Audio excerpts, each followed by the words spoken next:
ہم نے پہلے ایکسپرٹ سے پوچھنا چاہا اور چند ایک لوگوں سے میں نے بات کی، ان کے ہم آپ کو ساؤنڈ سنواتے ہیں کہ میاں محمد نواز شریف کا بیانیہ ہے کیا۔ میں نے بات کی سلیم صافی سے اور ان سے پوچھا کہ میاں محمد نواز شریف کے بیانیے کے بارے میں ان کا خیال کیا ہے۔ میرے خیال میں تو اس وقت نواز شریف کا بیانیہ کوئی نہیں ہے، اور آنے والے وقت میں پتہ نہیں وہ اس کو بنانے میں کامیاب ہو جاتے ہیں یا نہیں، لیکن اس وقت کوئی بیانیہ نظر نہیں آتا۔ نواز شریف کے بیانیے کے اس وقت نہ ہونے کے یا اس میں کنفیوژن ہونے کی وجہ فوج سے ان کے تعلقات ہے، کیونکہ پچھلے کئی سالوں میں انہوں نے اپنی ساری سیاست کا بیانیہ اینٹی اسٹیبلشمنٹ نعروں پہ کھڑا کیا تھا، اور اب ان کی پوزیشن یہ ہے کہ فوج کی قیادت میں تبدیلی اور نواز شریف کے ساتھ ان کے تعلقات کی بہتری کے بعد وہ فوج کے بارے میں اس بیانیے کو نہیں لے چل سکتے جو پچھلے سالوں میں تھا، اس لیے نواز شریف کنفیوژن کے شکار نظر آتے ہیں۔ جب میں نے سمر عباس سے پوچھا کہ ان کے خیال میں نواز شریف کا بیانیہ کیا ہے تو انہوں نے یہ جواب دیا۔ میاں نواز شریف کا بیانیہ کیا ہے، یہ میں سمجھتا ہوں کہ میاں نواز شریف کو خود بھی نہیں پتا کہ ان کا بیانیہ کیا ہے، کیونکہ اتنی ایک کنفیوز سٹیٹ آف مائنڈ ہے میاں نواز شریف کا کہ کبھی وہ ووٹ کو عزت دلانے کی بات کرتے ہیں، کبھی وہ ملک میں ڈیولپمنٹ کی بات کرتے ہیں، کبھی وہ ایک معیشت ٹھیک کرنے کی بات کر دیتے ہیں، کبھی وہ مخصوص ججوں اور جرنیلوں کا احتساب کرنے کی بات کرتے ہیں، کبھی ججوں کو صرف شامل رکھتے ہیں، جرنیلوں کو نکال دیتے ہیں۔ تو ان کا بیانیہ بڑا کنفیوزڈ ہے، بظاہر نظر آ رہا ہوتا ہے کہ میاں نواز شریف نے کوئی تقیہ کیا ہوا ہے، وہ دل میں کوئی بات رکھے بیٹھے ہیں جو ان کے ذہن میں کچھ اور ہے، دل میں کچھ اور ہے، زبان پہ کچھ اور آ رہا ہے۔ یہی وجہ ہے کہ جب کوئی بات دل سے نہیں نکلتی تو وہ عوام کے اندر اتنی ہاتھ پذیرائی اسے حاصل نہیں ہو سکتی۔ میاں نواز شریف اپنے ساتھ جو کچھ بھی ہوا 2017 سے آنورڈ، اس کی ذمہ داری وہ دو فوجی افسران پہ ڈالتے ہیں، ایک جنرل قمر جاوید باجوہ اور دوسری جو ڈی جی آئی ایس سابق D G I S general Faiz Hameed کے اوپر ڈالتے ہیں کہ ان لوگوں نے سارا کچھ کیا میرے ساتھ۔ اور ظاہر ہے جب وہ ان کی بات کرتے ہیں تو ابھی وہ زبان پہ ان کا ذکر نہیں لا رہے، لیکن دل میں تو ان کی وہ بات موجود ہے، جس کا لندن میں انہوں نے ایک بار اظہار کر بھی دیا تھا۔ اور دوسرا، وہ کچھ ججوں کو اس کا ذمہ دار سمجھتے ہیں، وہ کہتے ہیں کہ یہ نیکسس تھا ان کا آپس میں، جنہوں نے مجھے میری چلتی ہوئی حکومت کو رخصت کیا اور گھر بھیج دیا اور مجھے جیلوں میں ڈال دیا۔ میاں صاحب کا بیانیہ میرا خیال ہے کہ میاں صاحب کو بھی پتہ نہیں ہے، بیکاز وہ ایک ایسی کنفیوژن کا شکار ہیں کہ کبھی وہ اپنے ماضی کی طرف چلے جاتے ہیں اور کبھی وہ اپنے ایک مستقبل کی طرف دیکھتے ہیں، اور میرا خیال ہے کہ جب ماضی کی طرف جاتے ہیں تو ان کو سمجھایا جاتا ہے، اور اس کے لحاظ سے پھر وہ اپنا مستقبل کی بات کرنا شروع کر دیتے ہیں اور کہتے ہیں کہ جی نہیں، اپنے سے بیونڈ سوچنا چاہیے، اور پھر کبھی احتساب کی بات کرتے ہیں اور کبھی کہتے ہیں کہ نہیں، جو چیزیں گزر گئیں ان کو بھلا کے پھر پاکستان کے بارے میں سوچنا چاہیے۔ سو ابھی تک جو میاں نواز شریف صاحب 3 دفعہ وزیر اعظم رہ چکے، اب 4تھی دفعہ وزیر اعظم بننے جا رہے ہیں، تو ان کی ٹوٹل ایک جو بیانیہ ہے وہ کنفیوژن کا شکار ہے۔ اور اگر فرض کریں کہ میاں صاحب یہ پوائنٹس نہیں سمجھتے اور اپنے ماضی کے بارے میں وہ بار بار کہتے ہیں کہ جی جو ماضی میں ان کے ساتھ ہوا اس کا احتساب ہونا چاہیے، تو پھر اگر وہ یہ چیز نہیں سمجھ پا رہے تو میرا خیال ہے کہ میاں نواز شریف صاحب کی جو ہے بیسک پرپز جو ہے وہ میرا خیال نہیں سمجھ رہے کہ ان کو واپس فیسیلیٹیشن کا مقصد کیا تھا۔ سو یہ وہ چیز ہے جو کہ میاں صاحب کو سمجھنی چاہیے۔ یقیناً نواز شریف کو تمام باتیں سمجھنی چاہیے۔ منیب فاروق سے جب میں نے پوچھا کہ ان کے خیال کے مطابق نواز شریف کا بیانیہ کیا ہے تو انہوں نے یہ بتایا۔ میرے نزدیک میاں نواز شریف صاحب کا بیانیہ ان کے ساتھ ہوئی تمام تر زیادتیوں کے گرد گھوم رہا ہے، اور میاں نواز شریف صاحب اسی پر فوکس کیے ہوئے ہیں۔ میری جو ان سے ملاقات ہوئی اس کے بعد بھی مجھے اس بات کا احساس ہوا کہ میاں نواز شریف صاحب کسی صورت بھی یہ چیز نہیں بھولنا چاہتے کہ ان کے ساتھ جو کیا گیا، ان کے ساتھ جو ہوا، ان کی صاحبزادی کے ساتھ، ان کی فیملی کے ساتھ، خاص طور پر جو انہیں سب سے زیادہ دکھ ہے وہ اپنی اہلیہ کو آخری وقت میں ان کے ساتھ نہ ہونے کا ہے، اور یہ چیز انہیں بہت زیادہ تکلیف دیتی ہے۔ اور ان کا پورا بیانیہ بھی یہ ہے کہ جو ان کے ساتھ زیادتی کی گئی اس کی بھرپائی کیسے ممکن ہے۔ میاں نواز شریف کی پوری سیاست، ہر چیز اسی کے گرد گھوم رہی ہے، اور وہ بار بار یہ کہتے ہیں خلوت میں جلوت میں کہ جو بھی میرے ساتھ ہوا اس کا ذمہ دار کون ہے، اور اگر کوئی ذمہ دار ہے تو پھر اس کو حساب دینا چاہیے۔ میاں نواز شریف صاحب کا کل بیانیہ اس کے ارد گرد ہے، اور وہ اس بات پر فرم بلیف رکھتے ہیں کہ جو کچھ کیا گیا عمران خان کو لانے کے لیے وہ سب ایکسپوز ہونا چاہیے۔ جو پاکستان کی اسٹیبلشمنٹ کے حوالے سے میاں نواز شریف کا بیانیہ ہے، دیکھیے میاں نواز شریف صاحب اس وقت ملک کے سب سے سینئر ترین سیاستدان ہیں، میں سمجھتا ہوں 3 دفعہ وزیر اعظم رہے.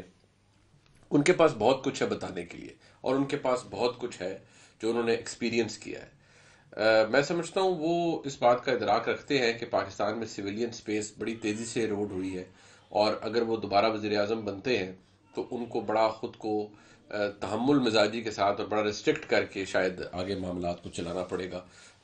بہت زیادہ بلیجرنس وہ شاید اب افورڈ نہیں کر سکتے، کیونکہ میاں نواز شریف صاحب اسرٹ بھی کرتے ہیں، اپنا اختیار بھی استعمال کرنا جانتے ہیں کیونکہ تجربہ کار ہیں. لہٰذا میں سمجھتا ہوں انہیں بڑا پھونک پھونک کر قدم رکھنے ہوں گے. اور جو اس وقت عام فہم بیانیہ ہے وہ یہی ہے کہ میاں نواز شریف صاحب کو شہباز شریف صاحب نے متعدد دفعہ ریکویسٹ بھی کی ہے، اور یہ بات پرسنل نالج میں بھی ہے میرے کہ میاں نواز شریف صاحب کو قائل کیا گیا ہے کہ آپ اب ذرا ایکسیلیٹر پر پاؤں کم رکھیے اور چیزوں کو، حالات کو مینج کر کے دیکھتے ہوئے آگے چلیے، خاص طور پر جو آج کل کے حالات ہیں.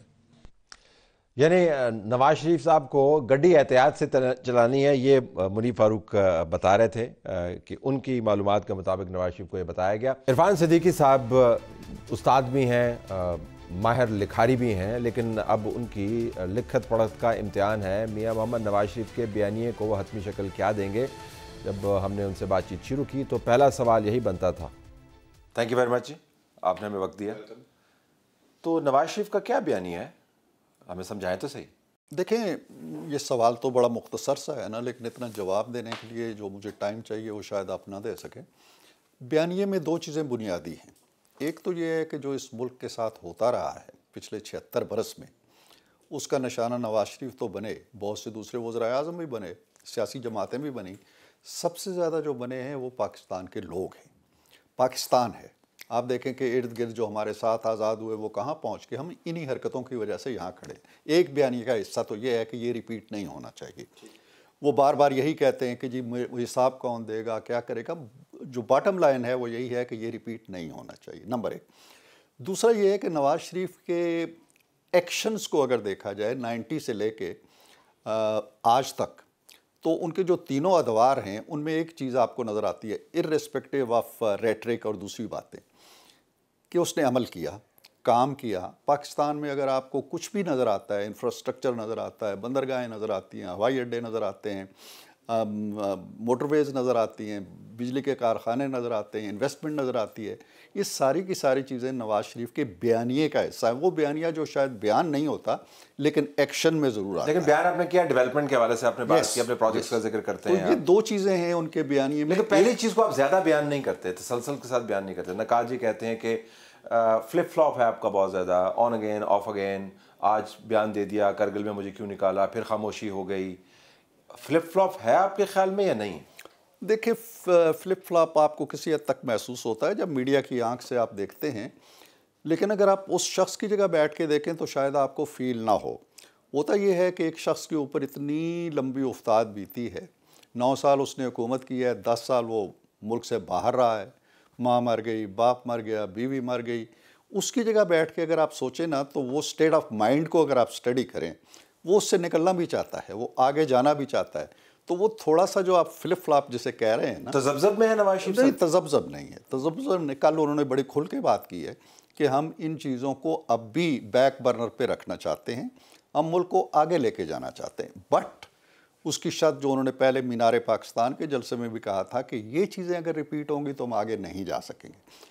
تو آپ یوں جانیے کہ وہ یہ نہیں چاہ رہے کہ ہم ان کو آپ ٹرائی کریں لوگوں کو، یا ان کو پھانسی چڑھائیں، یا ان کو قید و بند میں ڈالیں، یا ان کا محاسبہ کریں. وہ یہ نہیں کہہ رہے.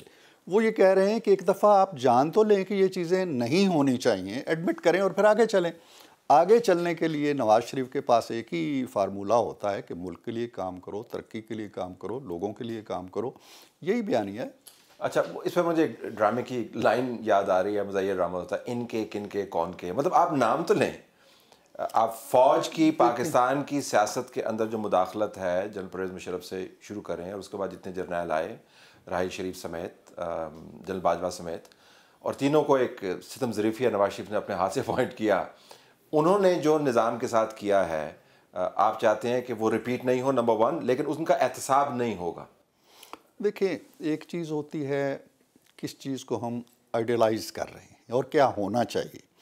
دوسری چیز وہ ہوتی ہے کہ ہم یہ آرزو تو کرتے رہیں، تمنا کرتے رہیں، خواب دیکھتے رہیں، تعبیر میں ڈھالنے کی نہ مجھ میں سکت ہے، نہ نظام میں سکت ہے، نہ کسی سیاسی جماعت میں سکت ہے. یہ ریئلٹیز ہیں آپ کے ملک کی. اس لیے آرزو کی حد تک تو آپ، خواب کی حد تک تو آپ قدغن نہ لگائیں نا. جب تعبیر کا مرحلہ آتا ہے تو آپ کہتے ہیں نام کیوں لیا؟ نام لے لیں تو گناہ ہوتا ہے. میں نے تو کبھی نہیں کہا. نہیں، آپ سے مراد میری میڈیا ہے. یعنی جب نام لیے جاتے ہیں تو جی نواز شریف کو کیا ہو گیا جی، نام لے لیے گجرا والا. ایک ہی مطلب اچھا، جب نام نہ لیے جائیں تو آپ جیسے لوگ کہتے ہیں جی نام کیوں نہیں لیتے. تو معاملہ یہ ہے کہ نام لیں یا نام نہ لیں، نام سب کو پتہ ہے. آپ کو بھی پتہ ہے، مجھے بھی پتہ ہے، باہر ریڑھی والا جو ہے نا گنیری بیچ رہا ہے اس کو بھی پتہ ہے. ناموں کا مسئلہ ہی نہیں ہے. کوئی ڈکے چھپے نامعلوم لوگ نہیں ہیں. یہ بات وہی ہے کہ ایک شخص مشرف پہلی دفعہ اس پہ مقدمہ چلا، آج تک ہم وہ مقدمہ پھر لگا ہوا ہے. آج تک ہم احتساب نہیں کر سکے. ایک دن کے لیے ہم اسے جیل نہیں بھیج سکے. یہ لوگ تو جیلوں میں گل سڑ رہے ہیں. نواز شریف پرائم منسٹر تھے جب وہ ملک سے گئے تھے. وہ ملک گئے، چلے گئے.